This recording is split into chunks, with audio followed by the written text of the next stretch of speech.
Isn't he amazing? You know, Yeah. this really is. Ken is my best friend, and he doesn't know that. But I love Ken, and he I didn't hear that, I'm sorry. That was probably a good thing, but I was expressing my affection, so, which is hard not to do. Now give them a high sign there by the light when you want that light up there to go off so the screen will show better. All right. I'm just giving you just a little overview of some of the images I do. The images, the reason I'm showing you this right now is because what we show to our clients should only ever be your finest work, except for when you're doing the preview to them for the very first time. It's still great work, but nothing leaves my studio except for my very finest work. If I put something online, it looks like this. If you go to buy a can of peas at the grocery store, does it just show you peas on the front, or does it show you serving suggestions? Why do they do that? I don't know, but it works. These are real portraits. This is the real thing. The first thing we're going to do, we're going to talk about laying a foundation, because I'm going to be talking about sales and closing sales and closing them for good. But I want to lay a foundation. You've heard a lot of really good information in here, and like some of the other speakers, you're going to hear stuff that may be very contrary to some of the other speakers, and that's fine. Choose what works best for you. I'm telling you what works best for me. Now, most of us, I talked to some people earlier, most of us are not afraid to sell our work, which is good. But there are a lot of people out there who are incredibly afraid to sell their work. Those people are the shooting burners. It's scary. And I've been in this business for 37 years, and when I saw the words in-person sales, I went, what does that mean? I had no idea. I had no clue what that meant, because I didn't know there was any other way to do it, really. And here's my definition. If it's not in person, it's not sales. Yes. I wrote that. Yeah. But first, a little bit about me. Like I said, I've been doing this for a little while now, and I've made a ton of mistakes in this business. I've studied under people, and I've taken that stuff back to my studio, and I didn't do it right, or I just didn't put my heart or my thought into it, and I made some very, very serious mistakes. I flunked 5th grade. I was in special ed. Let's see, I'm going to go down the list here. Just the highlights, okay? I never went to college. I have, I've been fired from like 14 different jobs back in the past. That's why I work for myself, because nobody can hire me. And let's see. Oh, I got some good stuff in here. Okay, so been through several recessions and downturns in the economy and all the excuses. My point in telling you all this is that I've survived it, and I've applied certain techniques that have allowed me to get through some of this stuff. I've been sued. I've been in jail. I've sued people. I've had people come after me. This stuff happens. Frivolous stuff even. But it still happens. Whether you're right or wrong, when someone sues you, it messes up your life. I don't know if anyone's ever been through that, but I survived it. There's been times when I just thought I was going to get a job. I'm quitting, I'm going to get a job with the city of Seattle. Oh yeah, a government job, that's a good job, good idea. But like I said, I found ways to get through these things. I found concepts that I want to share with you. I heard somebody recently say, there is no shortcuts, or there are no shortcuts. Maybe that's true, but there is a fast track. I can guarantee you that. The fast track is, I tell you what I did wrong, how I overcame it, and how you can avoid that. And if you can avoid that now, instead of having to go through years of litigation or years of suffering and pain, now you can skip that part. Now, I gotta admit, it's like riding a bicycle. When you're teaching your kids to ride a bike, who here thinks that kid will never fall off? They will, and they're going to skin their knees, and they're going to get hurt. It's part of the process. Even a good parent knows this is really going to hurt when I let go of the seat, and there they go. Boom! It's going to happen. And that's okay. That is part of the process.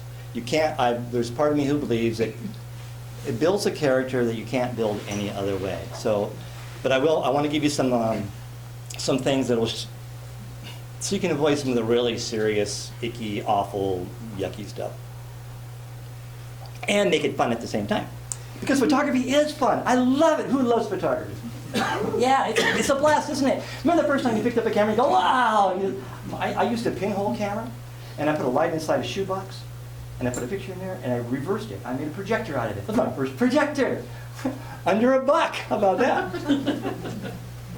Let's see. Okay, anybody in here want to make a little bit more money in their business? Come on, everybody, come on, raise your hand, or you wouldn't be here for goodness sakes. Give me a break. Money participation, yeah. We want to make a lot more money. Yes, let's see it. This is true.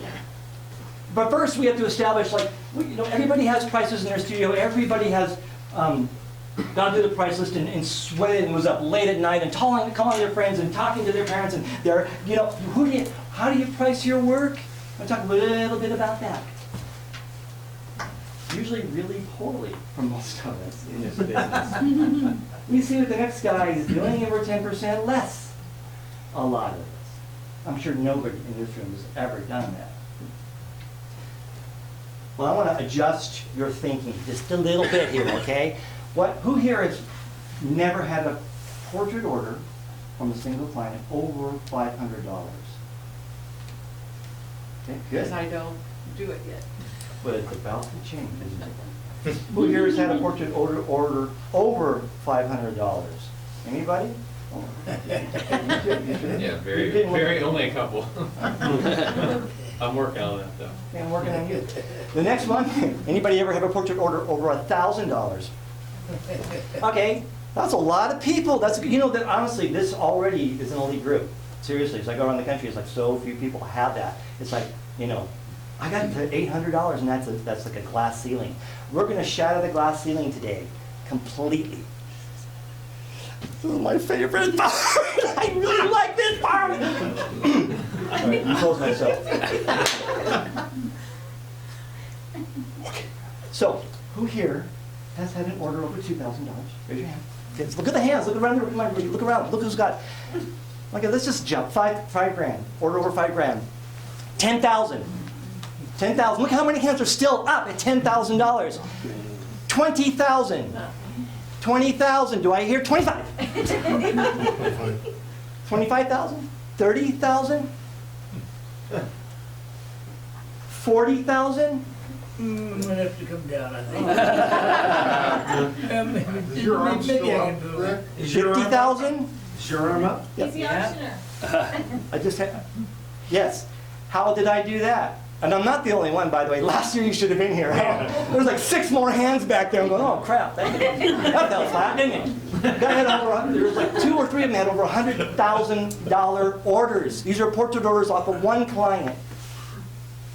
Right, isn't it? Yeah. Yeah. Yeah, 2 of them. Yeah. And real good friends with one of them. Always hang out with people who are better than you, by the way. That's a little axiom there for Donovan. That is the glass ceiling. We all live under that. Before I came out to I'm Canadian. I was gonna ask you for work. Do we need a translator? Before I came out to Wall Portrait Conference, I had a client hand me a check for $14,000.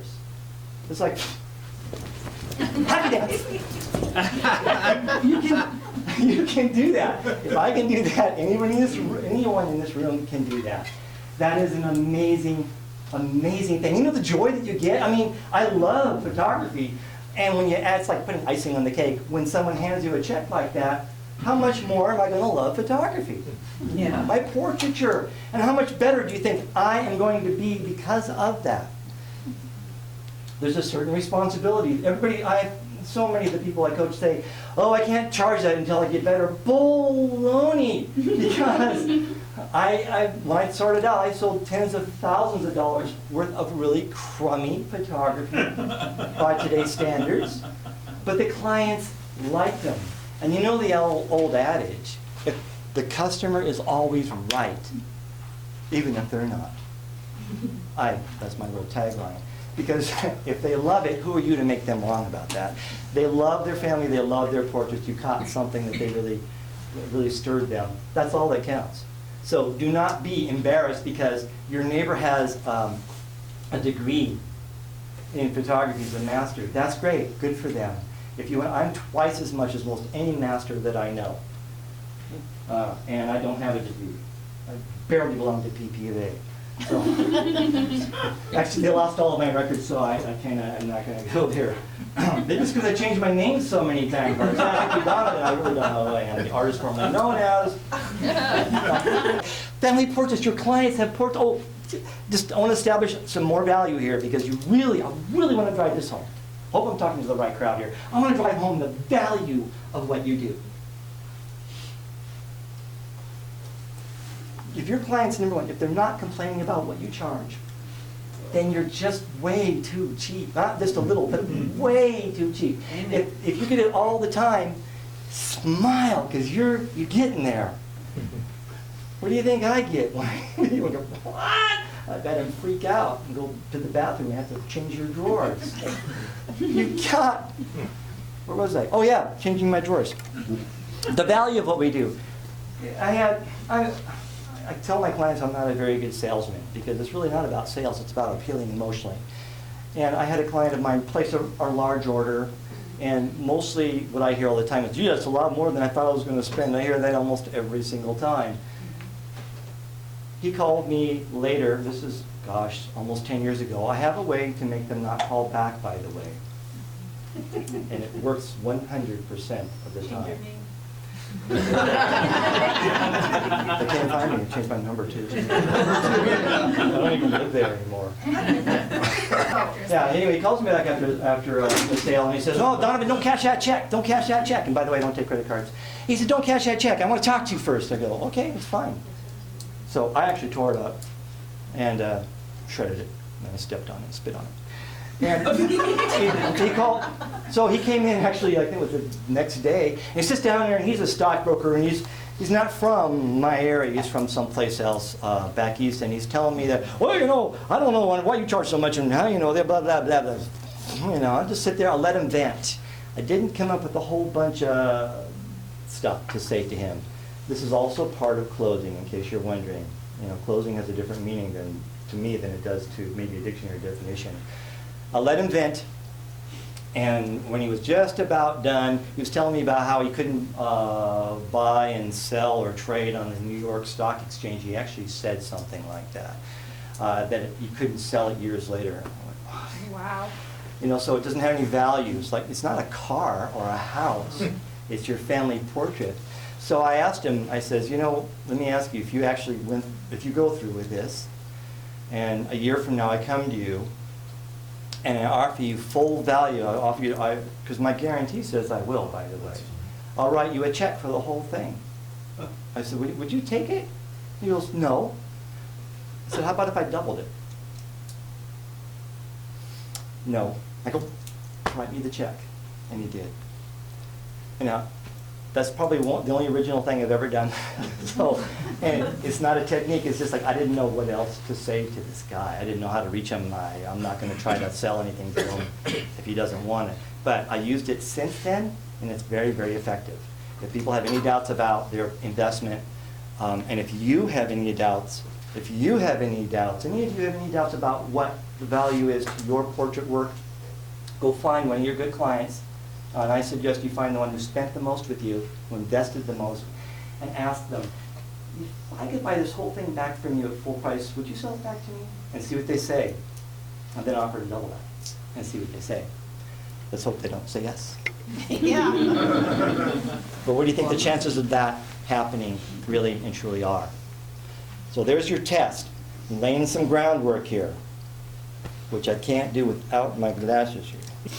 Next time you think that $10,000 is too high, or $20,000, remember what happened in this room today. Do not ever, ever forget what you saw today, okay? And like I said, I am not the only one. I'm not an anomaly. I am not the freak or the anomaly. Well, I may be a freak, but I'm not an anomaly, okay? There's lots of us out there. Right? We have a friend who's doing $17,000 orders on seniors, and it's just like, it's nothing to him. I thought 1,600 was good. Only take advice from people who are where you want to be. And remember something very simple. You are probably not your target market.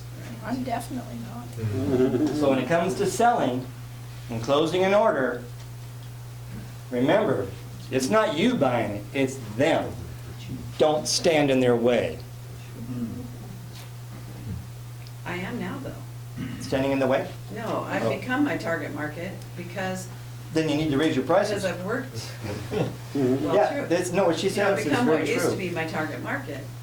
Yeah, I couldn't afford me for years, and then eventually, because I charged more, I could afford me. Yeah. Like, then I raised my prices. I'm not joking. It's a really, really important, if you love, you love photography, everybody knows their f-stops. They know all the systems of their camera. They know what every button does. But do you have a system for sales? Do you have a written system? Do you have a system that is solid? Do you have a system that you can go to and look at it and word for word, your whole script, everything? You need to have something you can refer back to as a script, something that tells you line by line what you're doing, okay? And I've heard people say, oh, you can't have scripts. Other people say you can. I hate scripts. I hate them. The first time I did a Masters of the Wall Portrait seminar was in Delaware. I think it's 2002. Ken was there, actually came out, graced us with his presence. And the next year I did the same. We went out there again, and I had almost the same crowd, but about more people. And I went through my whole sales process again. And the lady says, do you have a written copy of your script? And I go, I don't have a script. And she goes, yes, you do. I go, no, I don't have anything written down. Never. She goes, it's word for word what you said. Before you can close a sale, you must understand how your belief system will affect what your client invests in. Okay?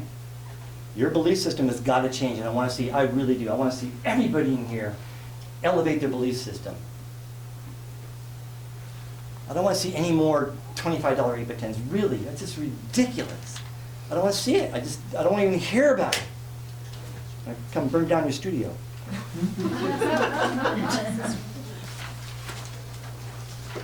Number one is the sale begins before you do. What that means is your client, the people you're contacting, somehow or another, have already decided to buy. Oh, how many pages is it? Just one. Cut off at the bottom? No, it just starts with number seven. Bonus close. It starts with number 7. Oh, And that's Oh, seven advanced. Oh, okay, never mind. Yes, these are the 7 advanced closing secrets that could triple your bottom line. Is that all the copies that there are? It's a blank. It looks like it. Do you happen to have an original that's pretty bold? No, I mean, do you have a bold one? That's the original. I'll run you some copies really fast. Can you read from that one? I'll get you some copies. No, I have it actually down here. I've got the teacher's copy, which is really good. Anyway, your client's already bought. They're already sold. We can always photograph it. They're already sold. So they wouldn't be contacting you, they wouldn't be in the market for photography if they already weren't ready to lose some cash, okay? And if they're gonna lose it, it should go from their wallet into yours where it rightfully belongs. So, keep in mind that since they're ready to buy, you need to adjust your thinking for that. You're gonna help them. All you're doing when you're selling and you're closing is you're not taking anything from them they don't want to give you. Yeah, they may not even know you exist, so when they find you, make sure that they don't want to go anywhere else because they find you and they think, oh man, this is the greatest person on earth to have my photograph done by or created by. I have a whole list of words I do, like Treasury does, and a couple pages of them, words that we use all the time in this business that are just, they show no respect. I have a photographer friend of mine, he's an amazing photographer. Oh, if I was half of what he was. I go into his studio and he has a whole bunch of 16 by 20s of every portrait he's ever done on the floor so people can thumb through them. That just shows a lack of respect. I only have a few images in my studio and they are all framed on the wall and there's nothing smaller. My smallest one is a 26 by 34. This is part of the psychology. 26 by 34 and it is on an easel because it's not worthy of being on the wall because it's so tiny.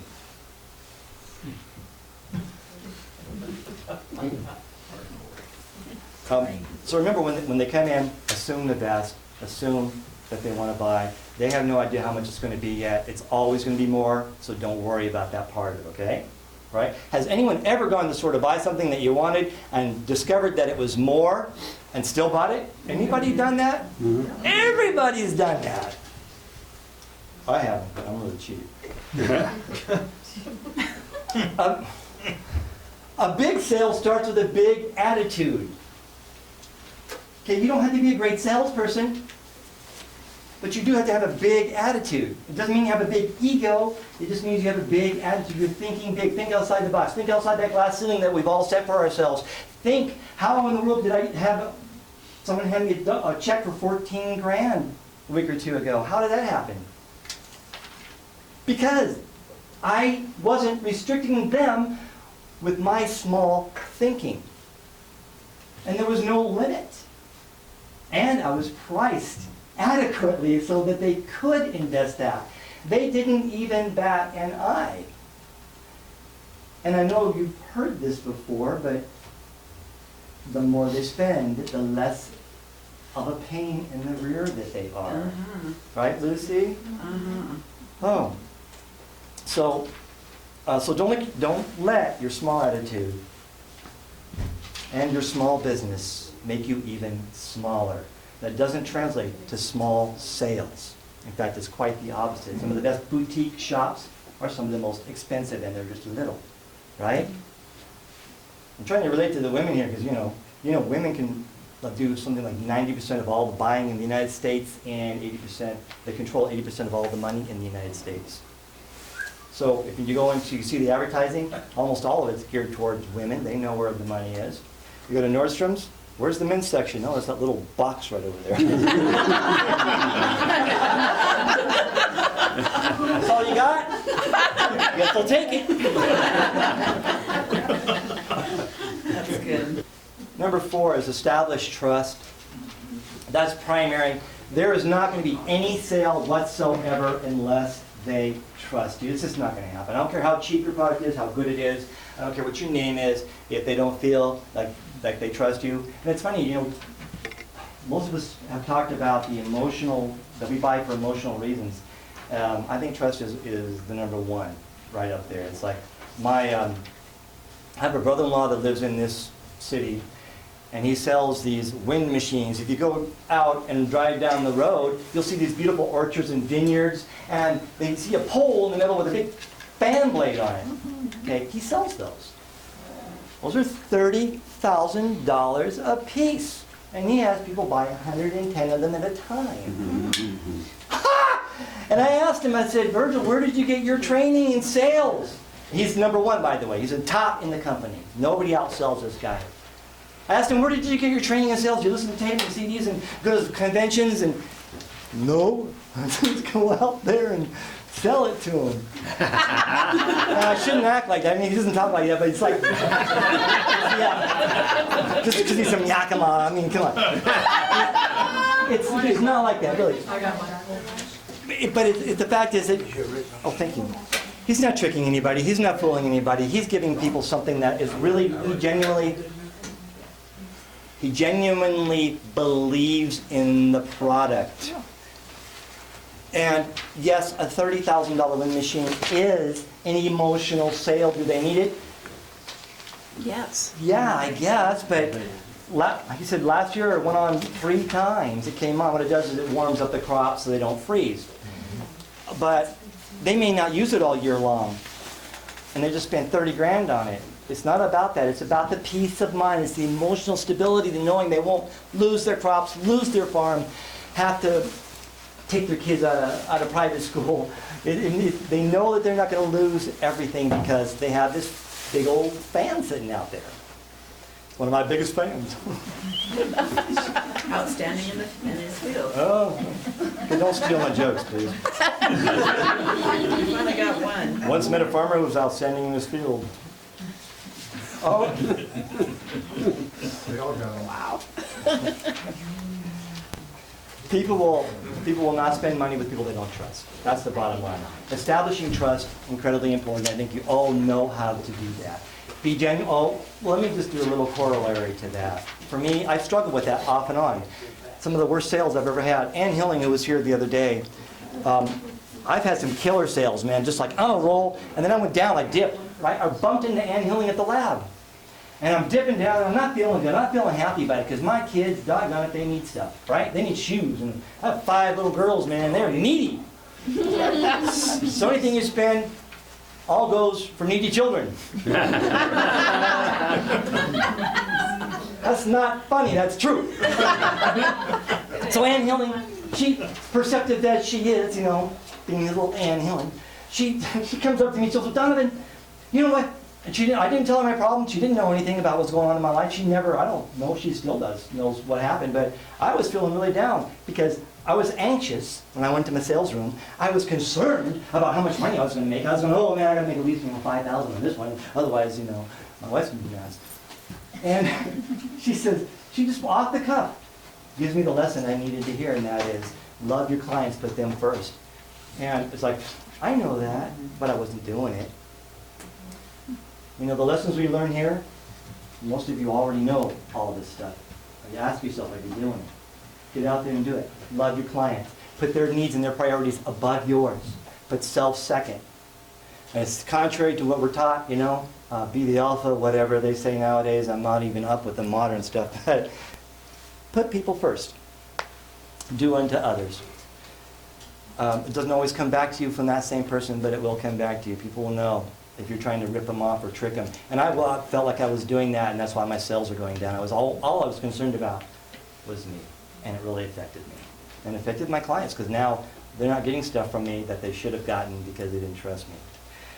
So yeah, I have my ups and downs, my little roller coasters, and then I have my my successes. Love it. I love getting checks. Always be closing. Everything you do in your business, from the Axiom 1, you never have a second chance to make a first impression. That's actually a close. If you've impressed them, you close. That's a close. Now, a close is not a one-time deal. Oh, I forgot to define it. It's not a one-time deal. It happens one time and you're all done. That's all. Okay, we're done. Closed. No, closing is a very long process that involves many parts and avenues and little compartments and things that all come together to make the final close. The final close, and it's still not the final close, because you're going to hopefully have that client forever. So you're continuing to close all the time. Never stop closing, never stop selling, never stop marketing. But you don't want it to be obvious, like, hey, you want to buy this for $9.95? Your marketing and your sales and your closing should be very subtle. It's all you're trying to do is help them. Charles Lewis defines selling, or actually he's quoting somebody else when he says this, but I like Charles. Selling is simply finding out what people want and then helping them to get it. Tom Hopkins calls it becoming happily involved with your product. Anybody love to sell in here?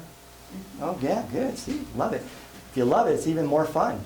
And it's funny, when I first started in this business, a guy took me in, and he was a very successful photographer in the Seattle area, high volume studio, and he wasn't a photographer. And I just now correct myself, because he was a businessman who did photography as a business. He was a businessman number 1, photographer number 2. Was he very good? No. But he was a darn good salesman. He taught me how to sell, but when I learned how to sell, I was so afraid to go in and speak to that person, because we didn't have anything other than in-person sales at the time.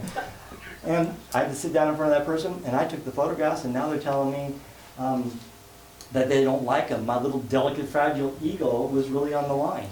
And if you have that, you've got to get over it, period. I'm sorry. Or get somebody who can do it for you. But the best thing for you is to get over it. Just do it. How do you do that? I don't know. Get beat up a lot. I think that helps.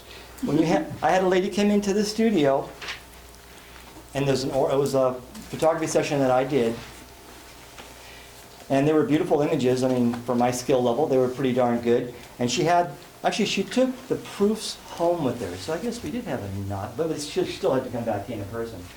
Took the proofs home with her. She comes back in. I take her in my little office, and she slams them on the desk and goes, "These suck." Well, I had a decision to make. I'm not sure what you said there.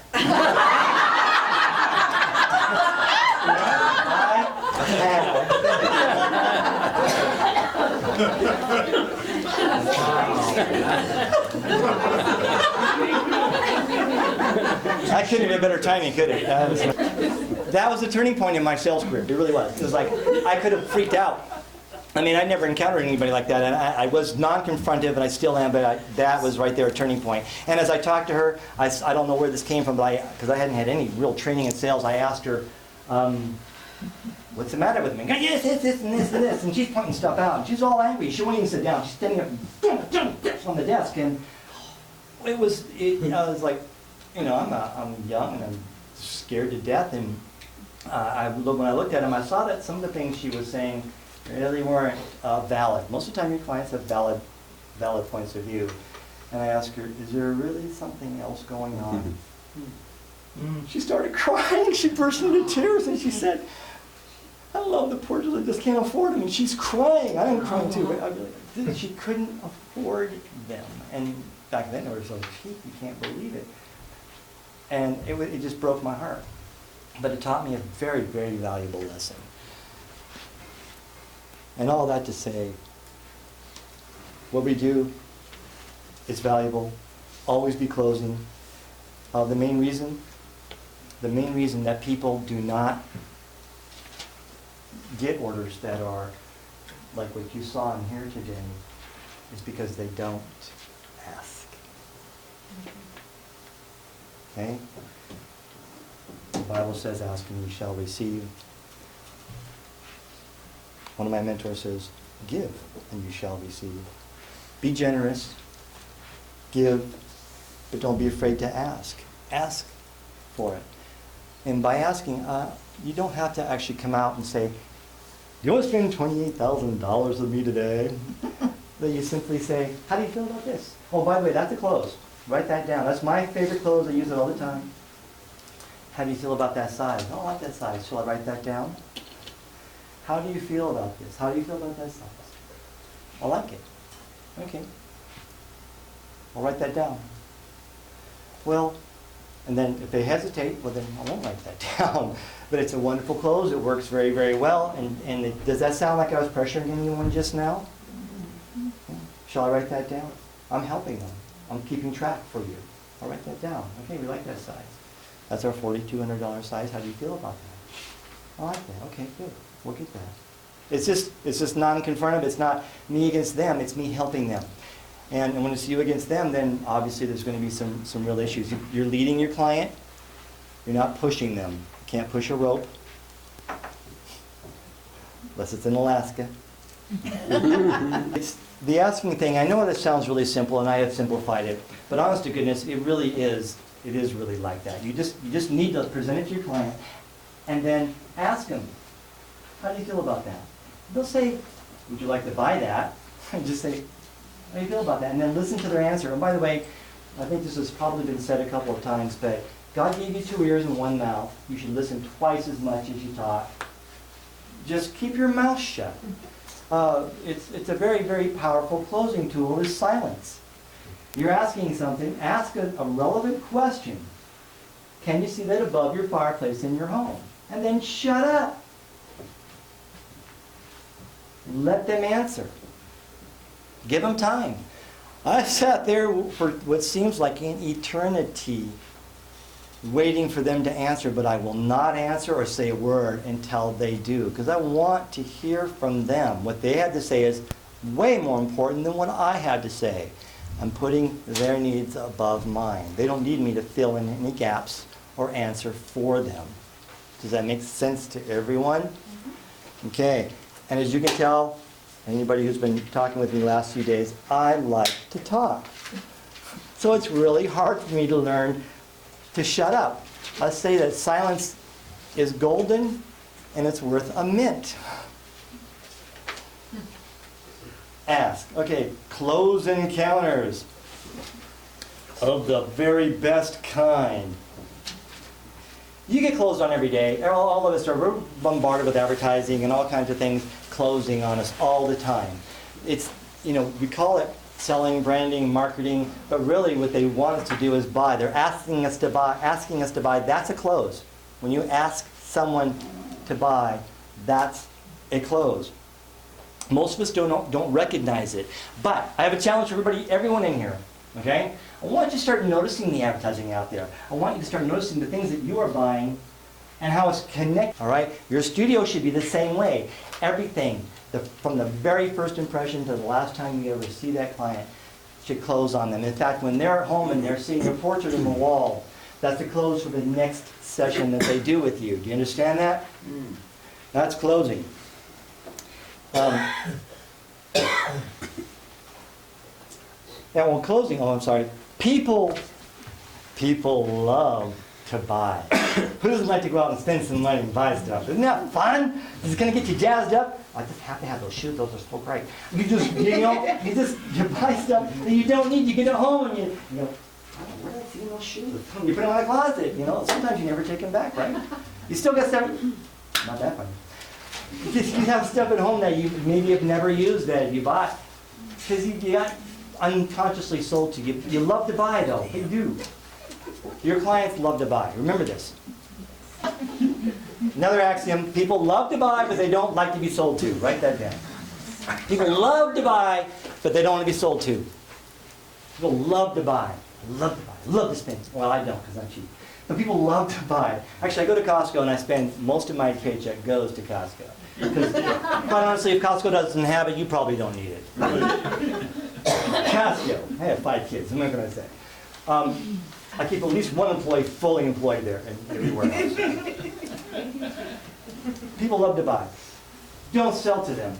What you're doing when you're closing is you're just simply helping them make those final decisions. That's the closing, okay? Helping them get those final decisions and making a good decision, making them feel good about it. I don't want them going home and feeling like, what the heck did I just do? Right? Does anybody ever have anybody call back the next day and cancel? Has anyone ever? Raise your hand if you've had that. Now, I want to see a list. Stan's never had it. I'll close the sale and not have them come back. And if you do this right, I believe it will be 100% you won't have anyone call you back. I had a call back the other day, my first one in about 8 or 10 years since I've been doing this, because I didn't do what I'm going to teach you right now. And they called me back and yelled at me and kind of said some nasty things. They calmed down, but I lost an order. I did. I lost it. I let it go, actually. I wasn't going to fight for it because I'm just too tired, too lazy. I want to play with my kids. Here's the thing, okay? I'm writing an order. You want to see the whole process? Anybody interested in knowing this? Yes. Secret? Okay. Yes. All right. Good close. Thank you. My sales process is like this. It's simple, yes or no. How do you feel about this? Is it better than this? Yes, you like that one better? Good. And I try to use positive words. Shall we get that? You want me to write that down? Yes. Okay, good. Now I'm writing, that's, and I'm giving them numbers at the same time so they have an idea of what that final investment. Husband's always adding it up in his head. He's got them right there. And you have to have both of them there, in my opinion, to make it worthwhile in most 99.99% of the cases. There are exceptions to all of these rules, I suppose, or all these ideas. I call it the will you marry me. Okay, guys, when you asked your wife, how many guys in here are married, first of all? Let's see a hand for all the married guys, okay. How many of you actually got down on one knee to do that? Okay, yeah, a lot of us did. And there's a reason for that. There's a psychological reason for that. How many of you women in here are married? How many of your husbands got down on one knee? Okay. 2 knees? Maybe grovel on the floor? Okay, good.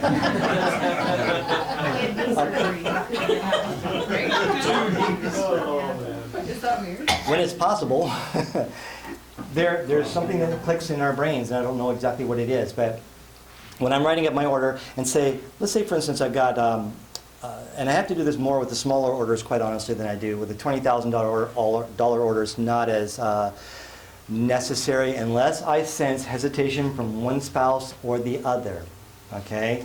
If I'm sensing any hesitation, and I'm telling you, this is not easy to do at first because psychologically we're thinking it's going to wreck everything. But you just go with me on this, all right?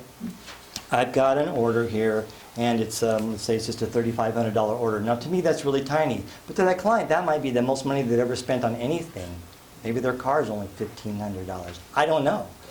It might be something that maybe it's 2 months' rent for them. I don't know. So I shouldn't treat it so trivially, and I don't. But if I see hesitation, I'll write it up and I'll say, all right, that comes to, $22.95 plus tax and license, and and I go over the order with them, and I go, how would you like to take care of that? Like, we accept cash and checks. I'll write you a check. So they write me a check. Now I take the check back. Oh, by the way, where I'm sitting is really, really important. I kind of give you an idea. I want to just do this because in closing, you never want to be exactly opposite of the person that you're buying. Pretend like you two are a couple, okay? You've done this before. And you want to be off to the side, order round table. There's all kinds of psychological reasons for it, but I do believe that. I sit just to the side of them. We're kind of facing like this. So we're on the same side. We're not oppositional. We are together in this decision. And I'm leaning over and I'm saying, and now she hands me a check, and I'm writing up the order, or I'm just putting my final little dashes and dots on my order. Now, and I go over it one more time with her, and I says, okay, this says right here, it's all paid for. I've got your check here. All I need you to just do is sign where that little X is right there, and okay this copy. And she reaches for it. I give her a pen, and she reaches for it, and I go, now, are you happy with everything? Now, what I just did, I'm interrupting myself, but I want you to get this. I handed it to her, and as she's reaching for it, I take it back. I take it away before she can grab it. I've got her check underneath the contract, or the receipt. I've taken it away and I've asked the question. I noticed a little hesitation earlier. I want to make sure that both you and Bob are on the same page. Bob, are you okay with this? Are you happy? Are you okay with it? Now see, he actually seems a little hesitant to me, so now I get to do this part, which I won't do unless I sense something. Okay, you sure? Because you seem a little hesitant. Okay. If there's anything you want to change, just go ahead and do it now. I don't want you going home and regretting any of this. I want you to be really happy. Do you want it, dear? Let's- Is it important? Let's double it. Now, I left out the most important part, the will you marry me part. I'm not doing that sitting down. I'm down here like this. Are you serious? Are you okay with this? Yes. My eye level is below their eye level, and I personally believe that is one incredibly powerful thing to do. You do that, and I don't think anybody will ever cancel on you. And you do exactly what I'm saying, and I mean it. And they won't cancel on you. I can't Now, get down that far. I know neither can Back up stand. again. The stand bows his head down like this and looks up at it. I think that's so. He makes them. And I say, are you? Is it? And then wait, there's a couple more things. I'm going to pretend like he's really hesitant, even though he's telling me it's okay. I'm still sensing because, it's sometimes people will go home, and they'll toss and turn all night. They'll wake up the next day and go, "What have I done?" I just want to make sure that that's not going to happen. Okay. Are you sure? Yes. All right. So you need to sign right there, then, please, if you would. That makes it a non-cancelable order. Thank you. Can I sit back down again? And now, it is cancelable. Yeah, sure, okay, yeah, I have a 100% guarantee. But I'm just using, those are my words because I want him to understand this is a contract. It's real. I don't use the word contract, never. It's an agreement, or just need you to sign right there. And that, now, especially the husband, by the way, my big, who writes the biggest orders, the wife or the husband? Yeah, interesting. The little photographers out there that shooting burners are selling to, yeah. And women may control 80% of the money, but the big stuff, I think the husbands they want to do this. And I think the husbands, they view photography a little bit differently than the mom does. I've had wives say, well, my husband will never spend it. I've had him actually freak on me. Oh, don't tell him the prices. But when I do, the husband's like going, I love my family so much. This shows how much I love them. When I go out and buy tires from my car, when I buy a car, I just buy tires. Did I get the cheap tires that may burst on the highway? I'm doing 70? No, because my kids are riding in my car. I don't care about me. I care about my kids. Portraits are that way too for men, is that if you can hook that guy, if you got him online, which I always try to do, because that's important. If he's on board, then yeah, you can have a much better order than you can if he's not on board. Okay? So appeal to that husband, because he sees things a lot differently than you do. He sees portraits as a symbol of his love for his family. Why does a man buy the biggest diamond he can afford for his wife when he gets engaged? Not just to impress her, but to impress his love upon her. Portraits are the same way. I'm gonna cry, I'm gonna hate this part. So it's true, portraits, it's an emotional thing for me because I really do. I pour my heart into this. This is important for me, and it's important I hope that somebody here gets this. I hope all of you get it. And hopefully it improves your sales. So that's the will you marry me close. I want them, if they're gonna be hesitant, if there's going to be any changes, if there's going to be any questions about the order, I want it now. I don't want it tomorrow. Does anybody want to hear from them tomorrow? No, you want to, if they're going to do it, be brave and ask, let's change it now. I've had one person change an order in all my time of doing that. One person, and I was glad, because I know what would have happened if they hadn't.